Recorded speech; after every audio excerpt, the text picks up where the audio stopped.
الحمد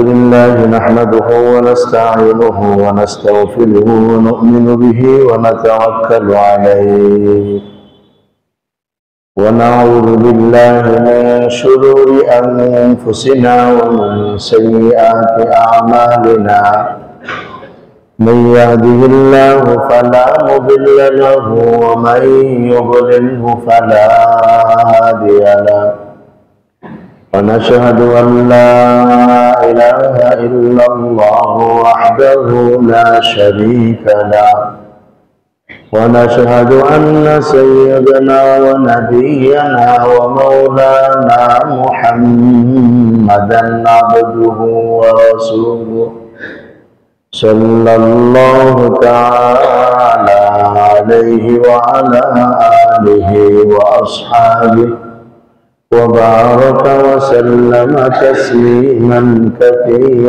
كثيرا أما بعد فأعوذ بالله من الشيطان الرجيم بسم الله الرحمن الرحيم فلا أقسم بالخنس الجوار الكنس والليل إذا عسعس والصبح إذا تنفس إنه لقول رسول كريم ذي قوة عند ذي العرش مكين مطاع ثم أمين وما صاحبكم بمجنون آمنت بالله صدق الله مولانا العظيم وصدق رسوله النبي الأمي الكريم ونحن على ذلك من الشاهدين والشاكرين والحمد لله رب العالمين سبحانك لا علم لنا إلا ما علمتنا إنك أنت العليم الحكيم اللهم صل على محمد وعلى آل محمد كما صليت على إبراهيم وعلى آل إبراهيم إنك حميد مجيد اللهم بارك على محمد وعلى آل محمد كما باركت على إبراهيم وعلى آل إبراهيم إنك حميد مجيد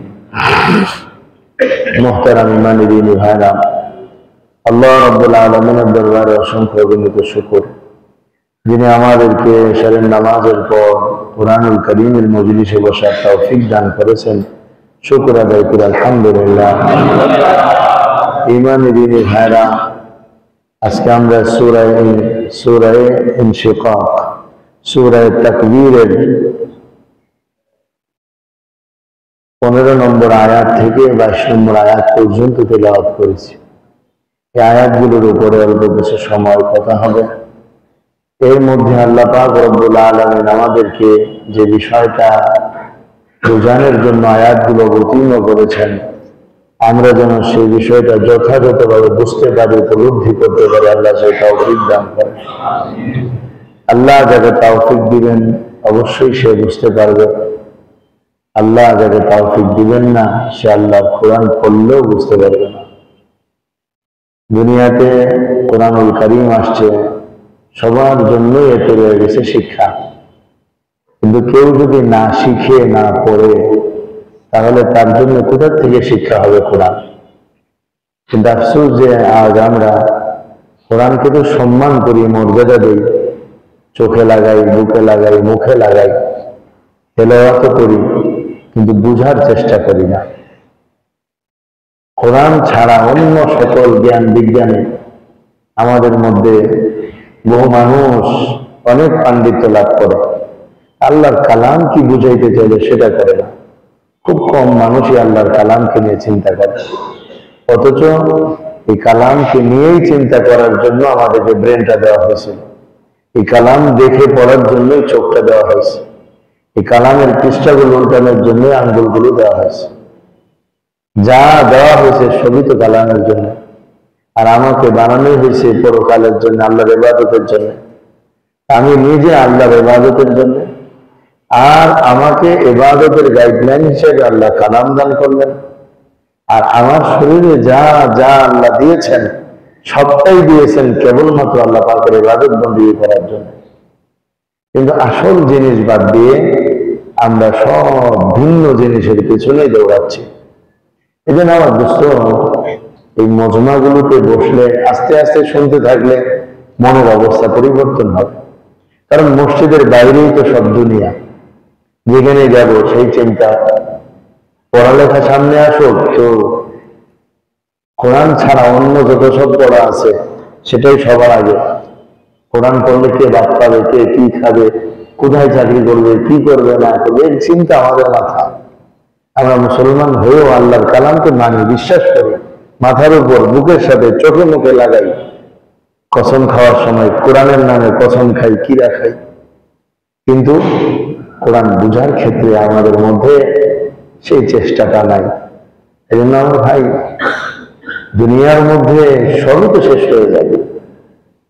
যে যত ধরনের জ্ঞান বিজ্ঞান শিখে একটা সময় কিন্তু সবই শেষ হয়ে যায়, কিন্তু যারা কোরআন শিখে অধিকাংশ মানুষ না, শুধু একদম 99 জন মানুষই মৃত্যুর আগে কোরআন ভুলেন না, কোরআন তার মনে থাকে। শুধু এতটুকু না, এক হাদিসের মধ্যে রাসূলুল্লাহ সাল্লাল্লাহু আলাইহি ওয়াসাল্লাম থেকে এক সাহাবী বয়ান করেন এই কথা, মান ক্বারাআল কুরআন লাম ইউরদ্দা ইলা আরজালিল উমর।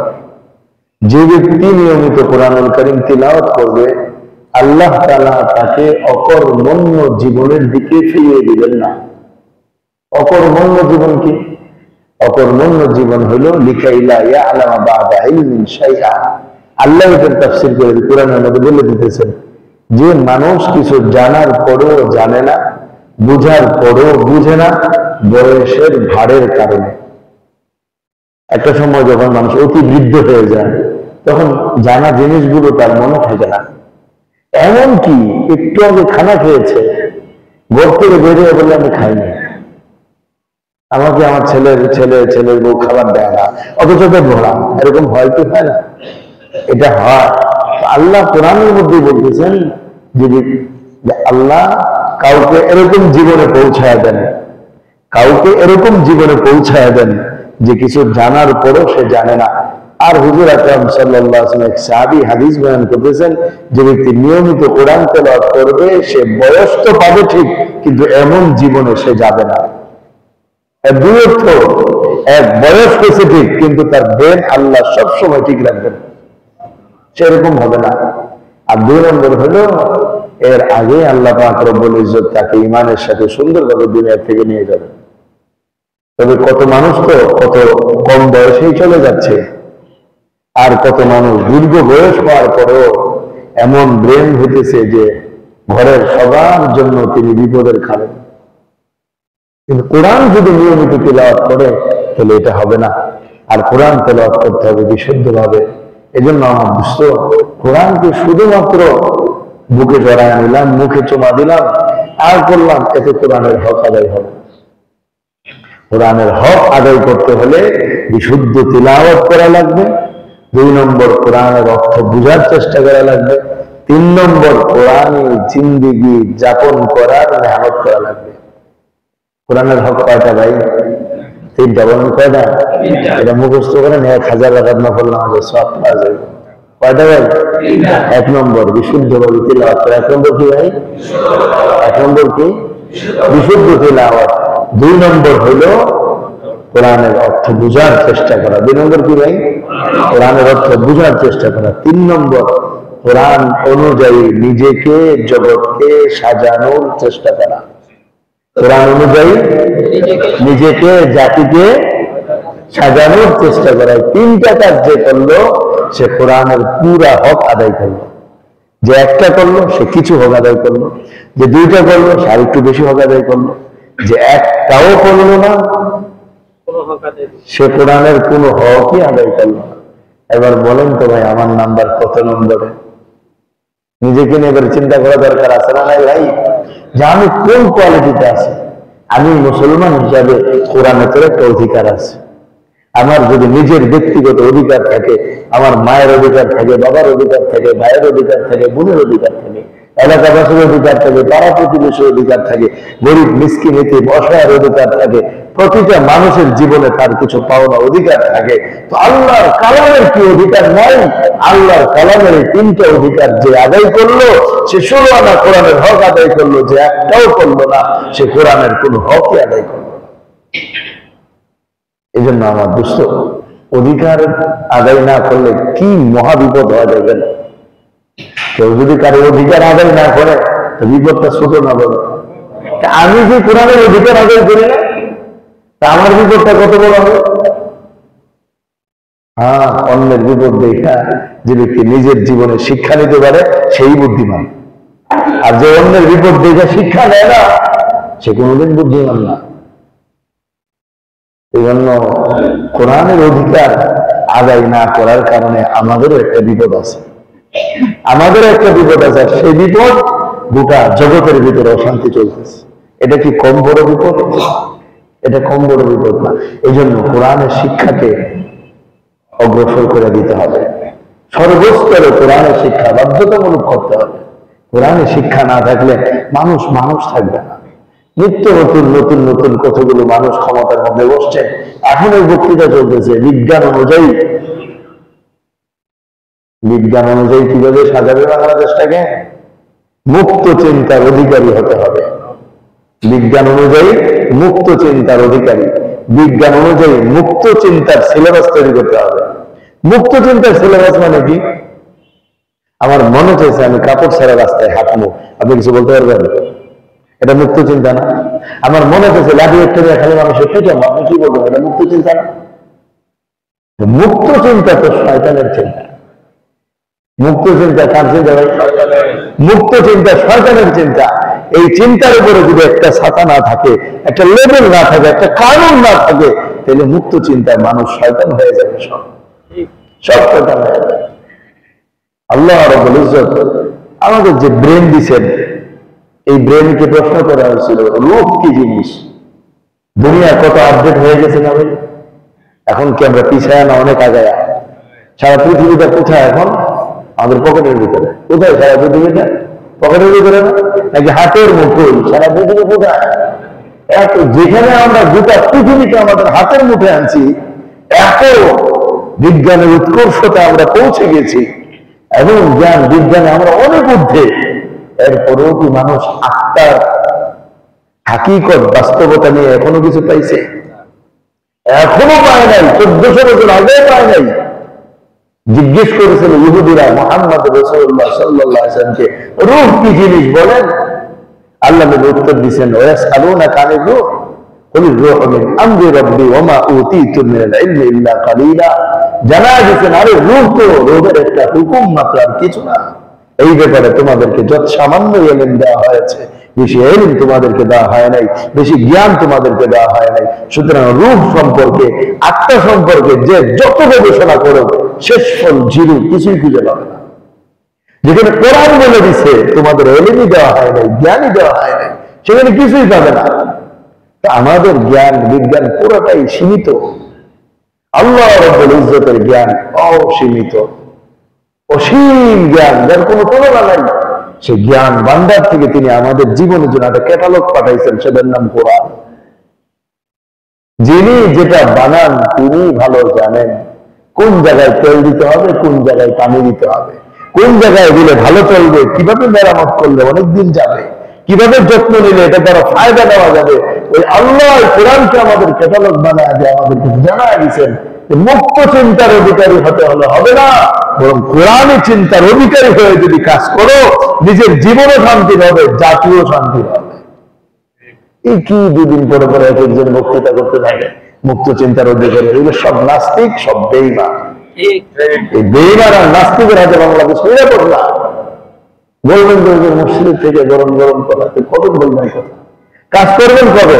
আপনি কাজ করবেন না তো চোরের দল আগায় যাবে, আপনি কথা বলবেন না তো ডাকাতের দল আগায় যাবে, আপনি ঘরে বসে থাকবেন তো দুর্নীতিবাজ অগ্রসর হতে থাকবে। আপনারা আল্লাহর কালিমানে অগ্রসর হন, আল্লাহর কালামের ভাবে অগ্রসর হন। যেভাবে মুহাম্মদ রাসূলুল্লাহ সাল্লাল্লাহু আলাইহি ওয়াসাল্লাম মক্কা শরীফ থেকে অগ্রসর হয়েছিল, ঘর থেকে বহিষ্কার করে দিয়েছে তবুও কাজ ছাড়ে নাই, বাড়ি থেকে বের করে দিয়েছে তবুও কাজ ছাড়ে নাই, আত্মীয় স্বজন থেকে আলাদা করে দিয়েছে তবুও কাজ ছাড়ে নাই। আজ কি মুসলমান হয়ে গেলাম, কোন নবীর উম্মত হলাম যে নিজেরা এখন কথা বলতেও চাই না, কাজও তো করতে চাই না, সব চোর ডাকাত আর নাস্তিক বেঈমান অগ্রসর হয়ে যাইতেছে। মুসলমানের কোনো বোধ নাই। আমার দুস্থ এখনো যদি অগ্রসর না হয়, তাইলে আমাদের অস্তিত্ব টিকায় রাখা যাবে না। অস্তিত্বের প্রশ্ন আসবে। এতদিন তো ছিলাম ভারতের গোলাম, এখন হচ্ছে আমেরিকার গোলাম। এখন আমেরিকার গোলাম হবে। ভারত তো হিন্দু, এগুলো উগ্রবাদী বেশি। আমেরিকা তো বুদ্ধিমান, নিচে দিয়ে খতম করার চেষ্টা করে, নিচে দিয়ে পিন মারে। এই জন্য আমার দুস্থ জাতিকে নিয়ে আমাদের সবার ভাবা দরকার। আর ভাবার জন্য আল্লাহ কোরআনের দিকে একবারে বলে নেই আফালা তাতাফাক্কারুন, তোমরা কি চিন্তা করো না? আফালা তাযাক্কারুন, তোমরা কি উপদেশ গ্রহণ করো না? আফালা তাকিলুন, তোমরা কি একটু বুঝো না? রাসূল পাক সাল্লাল্লাহু আলাইহি ওয়াসাল্লাম ক্ষমতা চালান নাই, বলেন কথা বলেন। তাহলে ক্ষমতার কথা বলতে গেলে ইসলাম বিরোধী কি অন্যায় হবে কেন? আল্লাহ নবী যদি রাষ্ট্র পরিচালনা করে থাকেন, তো রাষ্ট্র পরিচালনার কথা বলতে গেলে আলেমদের অন্যায় হবে কেন? রাজনীতির কথা বলতে গেলে আলেমদের অন্যায় হবে কেন? যে মুসলমান এই বিষয়টা বুঝে না, ওর ঈমান কতটুকু আছে চিন্তা ভাবনা করা দরকার, চিন্তা করা দরকার। আমাদের ইসলাম এটা না যে মসজিদের মধ্যে বসে থাকবো আল্লাহ আল্লাহ আল্লাহ সুবহানাল্লাহ সুবহানাল্লাহ আলহামদুলিল্লাহ, এটার নাম ইসলাম না। যদি এটাই হইতো, মক্কার কাফেররা নবীজিকে বলছিলেন আপনি আপনার আল্লাহর ইবাদত করেন, আমাদের কোনো আপত্তি নাই, কিন্তু আমাদের দেব দেবীদের সমালোচনা করেন না। নবীজি বলছেন এক নম্বর আমি তোমাদের এগুলো সমালোচনা করব। আমার আল্লাহর অধিকার, আল্লাহর ইবাদত করতে হবে, অন্য কারো ইবাদত করা যাবে না। এখন কিসের ইবাদত চলতেছে? আমার দুষ্ট আমার দিনী ভাইরা, না না না, আমাদের মানসিকতার চিন্তা ভাবনার পরিবর্তন হওয়া দরকার। প্রত্যেককে কোরআনের সৈনিক হওয়া দরকার। আমরা কোরআনকে নিয়ে আগায় যাব, আমরা কোরআনের বাতি নিয়ে পুরা পৃথিবীকে আলোকিত করার চেষ্টা করব। আমরা তো ওই নবীর উম্মত, যে নবী এক মক্কা মুকাররমা থেকে গোটা পৃথিবীকে আলোকিত করছেন, তার আলোর ছোঁয়া আগে যে আমাদের এখানে আলো জ্বলতেছে, সেই নবীর আলোর ছোঁয়া। এই জন্য ছোট না বড় না, বুদ্ধিমান হোক অবুদ্ধিমান হোক, স্কুলে পড়ি আর মাদ্রাসায় পড়ি, যেখানেই পড়ি না কেন, আমাদের সবার মাথার মধ্যে আনতেই হবে আমি নিজেও কোরআন বুঝবো, জাতির সামনেও কোরআনকে পেশ করব। আল্লাহ আমাদের বুঝ দান করেন। যদি এতটুকু না হয়, আমাদের পরিস্থিতি আবারও সেই দাস তো দাসে ছিলাম। আমাকে আল্লাহ একদিন বললেন এই কথা, এই দেশের মানুষ জীবনও হুকুমত চালাতে পারবে না। খেয়াল করে, এই দেশের মানুষ জিন্দিগিতে রাষ্ট্র চালাইতে পারবে না। কেন ভাই? না পারবে না। কি জন্য পারবে না? এরা জন্ম হওয়ার আগে থেকে গোলাম ছিল, জন্মের পরেও গোলামি করছে, এখনো গোলামি করতেছে। আমরা জন্ম হওয়ার আগে সব ইংরেজের গোলাম ছিলাম না? আমরা জন্ম হয়েও তো দেখছি আমরা ইংরেজের গোলাম। আমরা জন্ম হয়েও আমরা স্বাধীনতার পরে আমরা কারো না কারো গোলামি করছি। আমাদের আগের সব গোলামি করছে। একজন বাংলাদেশের শাসকও নিজ শাসন ক্ষমতা দিয়া বাংলাদেশ চালায় না, একজন চালায়, সব গোলামি করছে। কিন্তু এই গোলামি করলে তো হবে না। মুহাম্মদ রাসূলুল্লাহ সাল্লাল্লাহু আলাইহি ওয়াসাল্লাম কারো তাবেদারি করেন নাই। মক্কার মানুষের সাথে যদি আল্লাহ নবী সাল্লাল্লাহু আলাইহি ওয়াসাল্লাম একটু আপোষ করতেন, স্মরণের চেয়ারে বসায় রাখতেন নবীজিকে, বলছেন কোনো আপোষ হবে না, আল্লাহর জমিনে আল্লাহ দ্বীনই কায়েম করা, অন্য কিছু না। কিন্তু আমাদের জন্মের আগের থেকে আমরা গোলাম। ওই যে পেট্রোল জ্বলছে তো জ্বলছে, জন্ম থেকেই জ্বলছে, জন্ম লগ্ন থেকেই তেল ডিজেল পেট্রোল কি করছে, জ্বলছে। আর আমরা বাঙালি ভারতীয় পাকিস্তানি যা আছি, আমরা গোলাম তো গোলাম, শুরুর থেকেই গোলাম, এখনো গোলাম। আমার দুষ্ট আমার দিনী ভাইরা, এই জন্য বিচলিত হওয়ার কিছু নাই। আল্লাহর কালামকে আগাইতে হলে সবচেয়ে বড় কষ্টের যে দৃষ্টান্ত, এটা মুহাম্মদুর রাসূলুল্লাহ সাল্লাল্লাহু আলাইহি ওয়াসাল্লাম জীবনী আছে। হিজরত মক্কা শরীফ থেকে একেবারে উৎখাত, মদিনাতে আসার পরে তো শান্তি পান নাই, কয়েকদিন পরে করে যুদ্ধ, কয়েকদিন পরে করে যুদ্ধ, কয়েকদিন পরে করে যুদ্ধ। শেষমেশ আল্লাহ তাআলা দেখেন ইসলামকে কোথায় থেকে কোথায় নিয়ে আসছেন, মুসলমানদের সম্মান কোথায় থেকে কোথায় দিয়ে গেছেন। এখনো তো একই কথা, ওয়ালা তাহিনু ওয়ালা তাহজানু ওয়া আনতুমুল আলাউনা ইন কুনতুম মুমিনিন। চিন্তাও করো না, ভয়ও করো না, বিজয় তোমাদেরই হবে, হুকুমত তোমরাই চালাবা, ক্ষমতা তোমরাই করবা, গোটা বিশ্বের শাসন তোমাদের হাতেই থাকবে। একটাই সত্য, সবাই পাক্কা মুমিন হয়ে যাও। কি মুমিন? কি মুমিন? কোথাও পাবেন না আল্লাহ তাআলা বলছে টাকাওয়ালা হও, কোথাও পাবেন আল্লাহ বলছে অস্ত্রওয়ালা হও, বলছে শক্তি সমর্থন ঠিক রাখো, শক্তি বানাও, ওয়াইদু লাহুম মাসতাতাতুম মিন কুওয়া, শক্তি অর্জন করে বলছে। কিন্তু শক্তিটাই মানদণ্ড না, জন আধিক্য হওয়াটাই মানদণ্ড না, পয়সা হওয়াটা মানদণ্ড না। অনেক মানুষ মনে করে আমাদের ফান্ড নাই, ফান্ড নাই, ফান্ড নাই, কেমনে কাজ করবো? আমরা যখন এতে কাছে ছিলাম, এক ছেলে এসে বলতেছে, হুজুর আমাদের কোনো ফান্ড নাই, আমাদের কোনো লোক নাই, তাহলে ইসলাম কিভাবে অগ্রসর হবে? আমি বললাম যে ভাই তোমার চিন্তাটা কি শোনাও। আমার চিন্তাটা হলো আমরা প্রথমে সব মুসলমান মিলে একটা ফান্ড তৈরি করব, বিশাল ফান্ড।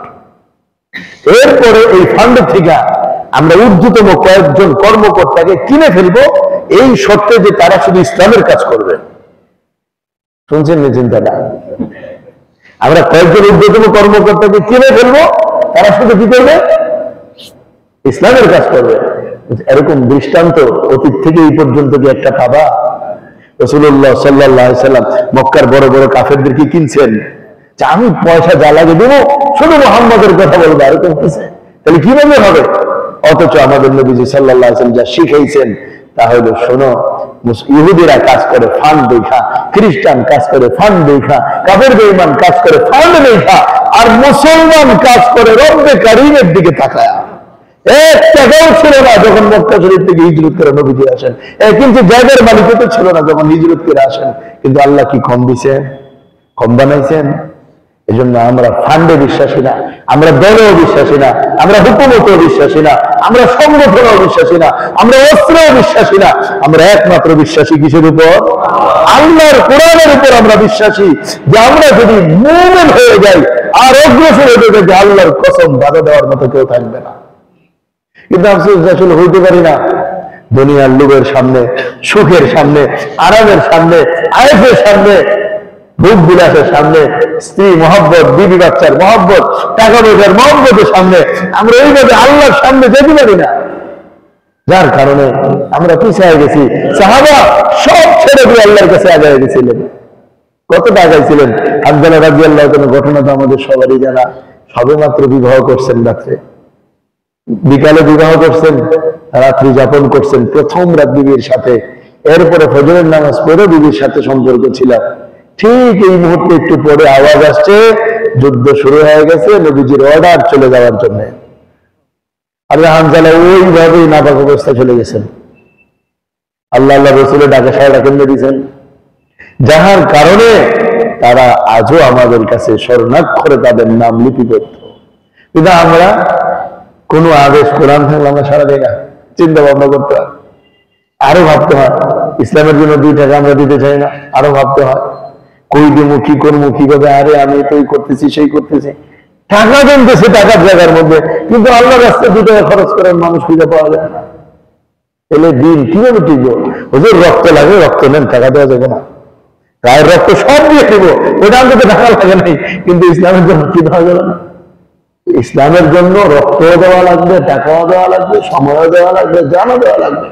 ওরকম মানুষ বের করে লাগবে কে ইসলামকে নিয়ে অগ্রসর হচ্ছে, তার পিছনে আমাদেরকে ছুটতে হবে, নতুবা আমাদের দ্বারা কাজ হবে না।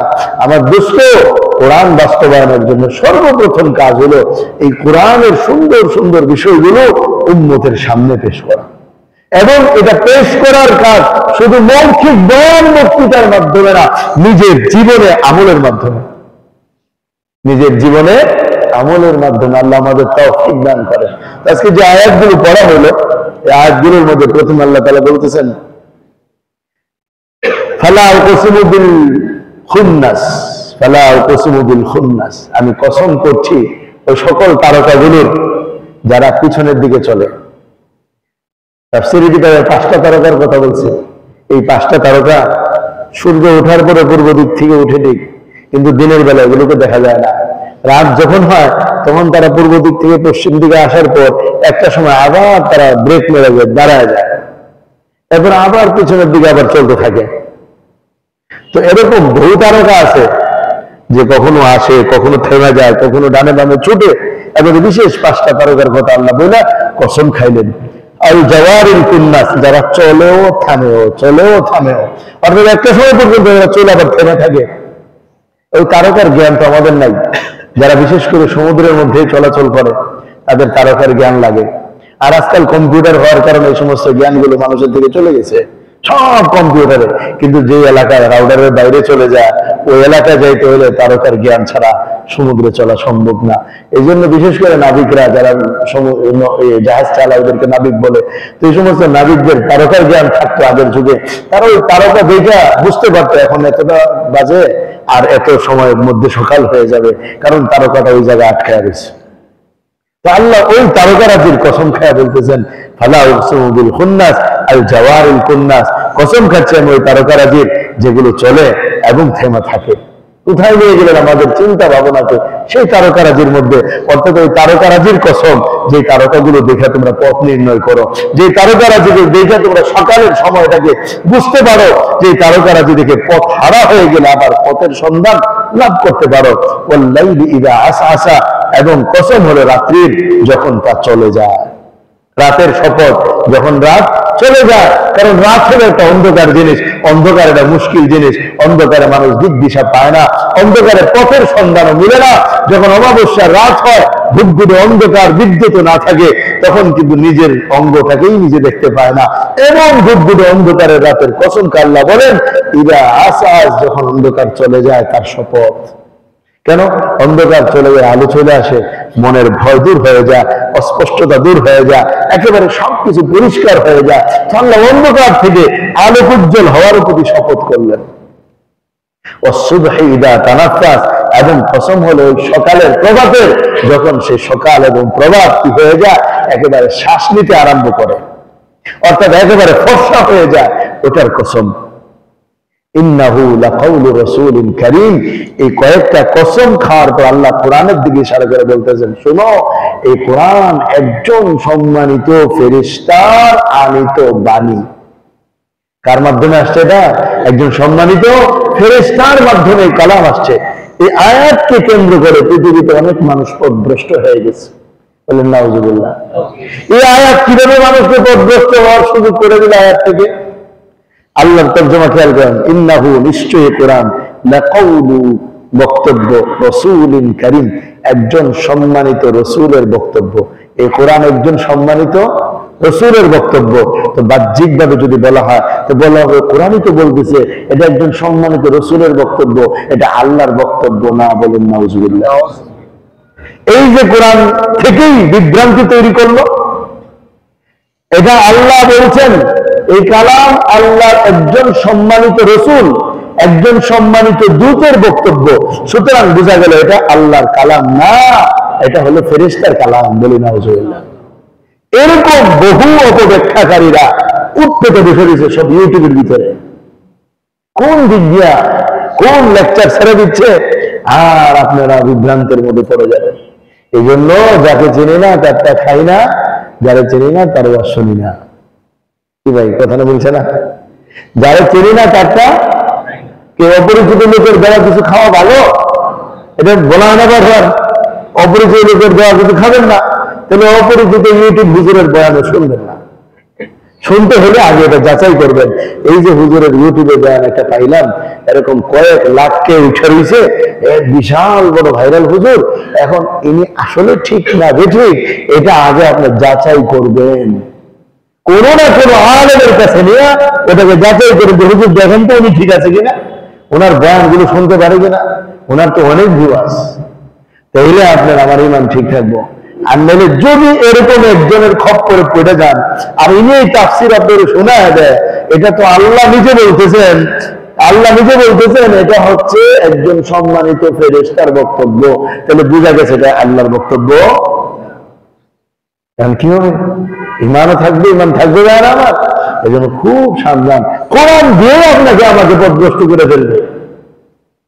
এরকম একজন লোক শিক্ষা বিভাগের দায়িত্ব পেয়েছিল, সবাই মিলে ওনার এটা নামায় ফেলাইছে।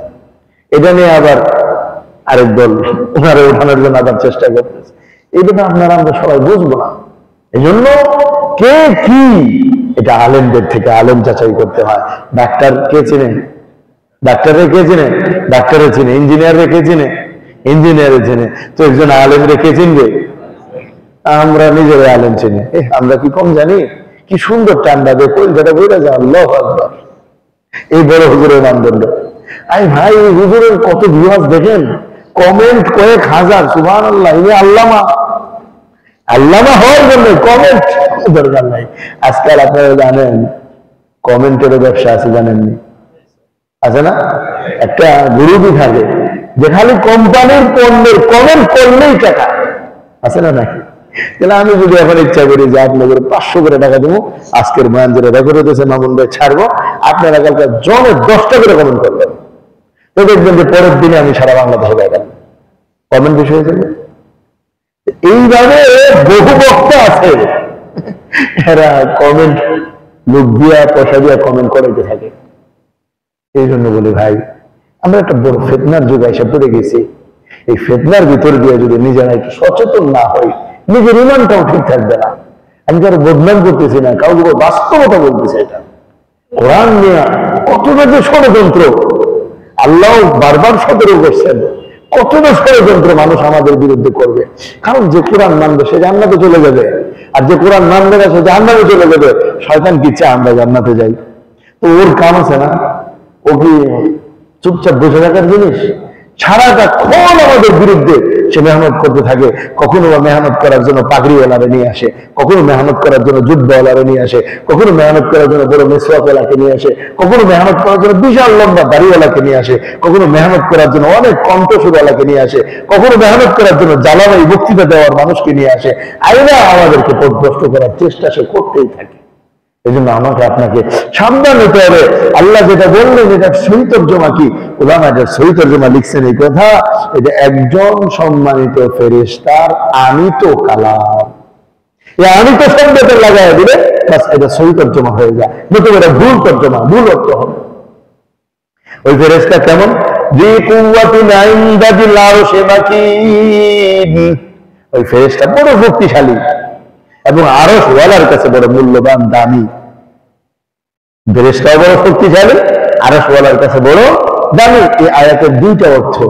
একটা হলো যে ফেরেশতা বড় শক্তিশালী, আরশ ওয়ালার কাছে সম্মানিত। আবার এর অর্থ হলো যে ওই যে রসুল বলতে আমাদের নবী উদ্দেশ্য, রসুল বড় শক্তিশালী, আল্লাহর কাছে বড় প্রিয়। দুটোই তর্জমার সম্ভাবনা থাকে।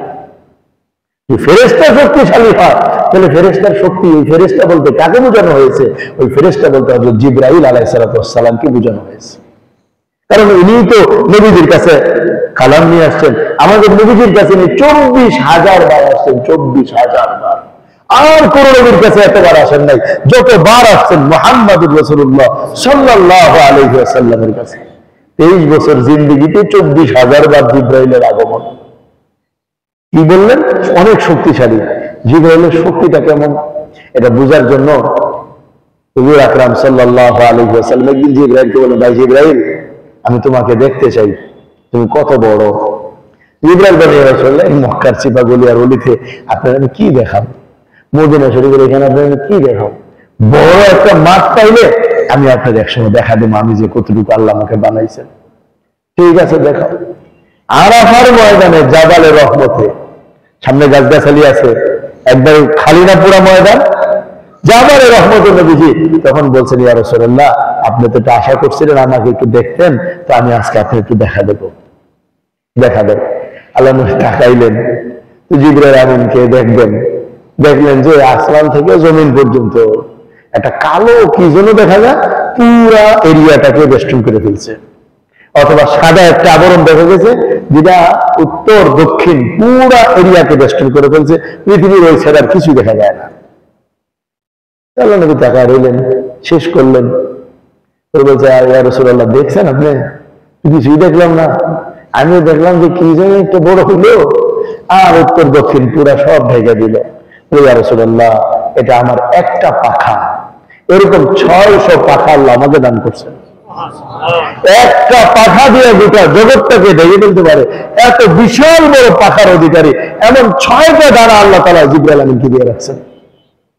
ওই জিবরাইল 600 ওই জিবরাইল আলাইহিস সালামকে আল্লাহ হুকুম করছেন, কওমে লূত সমকামীদের জামাত, ওই পুরা এলাকাটাকে ধ্বংস করে দাও। প্রায় 11 কিলোমিটার লম্বা একটা এলাকা ছিল কওমে লূতের। তাদের অপরাধটা কি ছিল? এই ট্রান্সজেন্ডারবাদীদের দল ছিল, এই কাজই ছিল এদের, পুরুষে বিকৃত শয়তানি কর্মকাণ্ড করা। আল্লাহ যখন গজব দিলেন, কেমন গজব? আল্লাহ জিবরাইলকে বলেন, জিবরাইল, এই পুরা বস্তিটাকে একদম মাটির নিচ থেকে উপরে উঠাবা, এরপরে ছেড়ে দিয়া, এরপরে পাথরের বৃষ্টি হবে। জিবরাইল একটা পরের একটু অংশ দ্বারা এইভাবে দিয়া, আমাদের বেকু আছে না, বেকু কি বলে এটাকে? বেকুই তো বলে। এই বেকু দিয়া একদম উপরে উঠায় ফেলছে। প্রথম আকাশের ফেরেশতাদের বক্তব্য, যখন এই জমিনকে উপরে নিছে, তখন প্রথম আকাশের ফেরেশতাগণ বলছেন, আমরা ওই এলাকার মানে কি পাখি, মানুষের কথা এবং পাখিদের আওয়াজ আমরা শুনতে পেয়েছি। কত উপরে নিয়ে গেছেন, ওইখান থেকে নিয়ে নিক্ষেপ করে দিচ্ছেন। এরপরে পাথরের বৃষ্টি আল্লাহ বর্ষণ করে এই সমকামিতার দেশটাকে আল্লাহ ধ্বংস করে দিয়েছে। আজ বাংলাদেশে কিছু মানুষ ভাইরাল হয়ে এখন সমকামিতার স্লোগান করতেছে। এগুলোকে যেখানে পাওয়া যাবে জোতা দিয়ে ফিরাইতে হবে, যদি ঠিক না হবে বসে থাকলে হবে না। আপনি বলুন যে ভালো কিছু করেন, কেন ভালো কিছু বুঝলে? অশিক্ষিত নাকি এরা? এক একজন আদালতের বিচারপতি হয়ে যায়, এরপরে এদের ভিতরে থেকে খাবার যায় না। আল্লাহ আমাদেরকে মাফ করে। কি এক পরিস্থিতি হয়ে যেতেছে, অথচ দেখেন কত বড় অপরাধ। হযরত লূত আলাইহিস সালামের জাতিকে জিবরাইল একটা পর্যায়ে ধ্বংস করে দিয়েছেন। এরকম ভাবে সামুদ জাতি, আদ জাতি, বিভিন্ন জাতিকে হযরত জিবরাইলের এক চিৎকারে শেষ করে দিয়েছেন। একটা চিৎকার, এক চিৎকারে শেষ হয়ে গেছে। কতটা শক্তির অধিকারী জিবরাইল আলাইহিস সালাম, যে একদিন জিজ্ঞেস করলেন রাসূল পাক সাল্লাল্লাহু আলাইহি ওয়াসাল্লাম, জিবরাইল আসমান থেকে আসতে কতক্ষণ লাগে? কে রাসূলুল্লাহ, আপনি এক পলক দিবার আগে আমি আসমান থেকে চলে আসতে পারি। একটা পলক দিবার আগে আসমান থেকে চলে আসতে পারে, তো কত বড় শক্তির অধিকারী।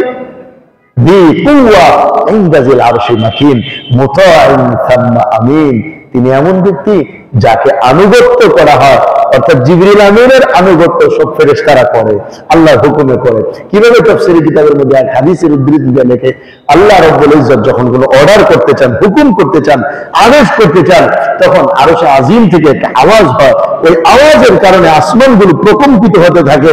ওই প্রকম্পের কারণে ফেরেশতাদের অজ্ঞান হয়ে যাওয়ার উপক্রম হয়, সব সেজদায় পড়ে যায়। কেন? আল্লাহ এখন আদেশ করবেন, হুকুম করবেন। পরে আল্লাহ যখন হুকুম করেন, জিবরিল আমিন সর্বপ্রথম সেজদা থেকে মাথা উঠা, জিজ্ঞেস করেন, আল্লাহ এই আদেশ? বলে হ্যাঁ এই আদেশ। জিবরিল আসমান থেকে নিয়ে নামতে থাকেন, আর সব ফেরেশতাদেরকে আল্লাহ পাকের আদেশ শুনাইতে থাকেন। এই জন্য বলছে মুতাঈন, আনুগত, সবাই তার আনুগত। আল্লাহ বানায় দিয়েছেন এরকম তরতিব। আমিন, এবং বিশ্বস্ত। কতটা বিশ্বস্ত?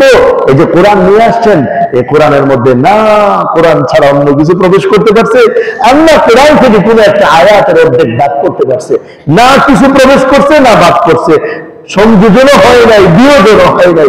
যেইভাবে পাঠাইছেন ওইভাবে আমাদের কাছে আসছে। ওমা সাহিবুকুম বিমাজনুন, রাসূল পাক সাল্লাল্লাহু আলাইহি ওয়াসাল্লামের কথা যদি হয়, তাহলে বলা হবে তোমাদের সাথী পাগল না। ও মক্কার মানুষ, তোমরা তো তোমাদের সাথী মুহাম্মদ রাসূলুল্লাহ সাল্লাল্লাহু আলাইহি ওয়াসাল্লামকে পাগল বলো, তিনি পাগল না। এত সুন্দর কালাম যার কাছে আসে, উনি পাগল হয় তো হয় কিভাবে পাগল হইতে পারে? উনি পাগল না, উনি সবচেয়ে জ্ঞানী বুদ্ধিমান, উনি পাগল না। আমার দুষ্ট, আমার ইমানি দিনী ভাইরা, কোরআনুল কারীমের এই যে বিষয়গুলো, এতগুলো কসম খাওয়ার পর সেই তারকারাজি 5টা তারকারাজির কসম করলেন, এগুলো অস্তমিত হয়, চলে, থেমে যায়, এগুলোর কসম করলেন। এবং রাত্রিবেলা যখন সকাল হয়ে যায় কসম করলেন, সকালে যখন আবার আলো হয়ে যায়, ফর্সা হয়ে যায়, তার কসম করলেন। অর্থাৎ বুঝাইলেন, দেখো এগুলো যেমন সত্য, এগুলো তোমরা চোখে দেখো, এগুলো যেমন তোমাদের কাছে স্পষ্ট, এই কালামটাও তেমনি ভাবে এর চেয়েও বেশি সত্য। এগুলো যেমন মেনে মেনে তোমরা পথ পাও, রাতের বেলার ভয় দিনের বেলা চলে যায়, দিনের আলোতে তোমরা মনের খুশিতে আনন্দ করতে পারো, ঠিক কালামটাও যেটা আমি পাঠাইলাম জিবরাইলের মাধ্যমে, সেটাও সহি। এটাও যদি তোমরা মাইনা নাও, তোমাদের জীবনটা হবে দিনের মতো ফর্সা, তোমাদের জীবনটা হবে অন্ধকার থেকে বিতরিত দূরে সরে যাওয়া, এবং তোমাদের জীবনটা হবে অত্যন্ত দামি এবং আলোক উজ্জ্বল। এটা বোঝানোর জন্য এতগুলো কসম খায়া আল্লাহ আমাদেরকে বললেন। এই জন্য আমার দোস্ত, আমার আপনার জীবনটা কিভাবে সুন্দর হবে যখন আমি আপনি কোরআনকে মেনে নেব।